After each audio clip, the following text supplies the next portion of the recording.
comment j'ai commencé à entreprendre en Côte d'Ivoire, un pays que je ne connaissais pas, où je ne connaissais personne.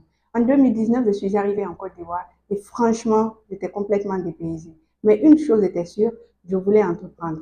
J'avais déjà une expérience à Russie. Je vendais mes créations de mode, je participais à des défilés et j'étais même passée à la télé russe. Alors naturellement, en venant à Abidjan, je voulais continuer mes activités. Sauf que, grosse désillusion. Je n'étais pas connue, la concurrence était rude et les prix n'étaient pas avantageux. Donc, j'ai changé de stratégie. Au lieu de fabriquer moi-même, j'ai collaboré avec des artisans locaux et puis j'ai revendu leurs créations. Avec une bonne stratégie de marketing, petit à petit, mes clients venaient d'un peu partout, du Sénégal, de la Côte d'Ivoire, du Mali, de la Guinée, du Cameroun, du Gabon, du Bénin, de la France, des États-Unis. C'était incroyable.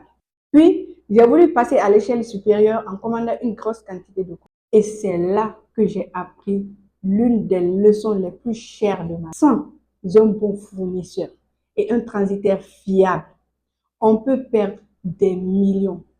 Et ça a été mon cas. D'ailleurs, si vous voulez commander sur Alibaba ou AliExpress sans prendre de risque, nous vous aidons à trouver le fournisseur sérieux, sécuriser votre paiement, avoir un transitaire de confiance, suivre votre commande jusqu'à la réception. Pour plus d'informations, contactez-nous sur WhatsApp sur ce numéro qui se trouve en bas de cette vidéo. Nous vous aiderons de A à Z. Bref, revenons à mon histoire. Après une grosse perte, je n'ai pas abandonné. J'ai redoublé d'efforts et ça a marché. J'ai réussi à ouvrir mon atelier de fabrication et aussi ma boutique. Mais qu'est-ce qui s'est passé ensuite?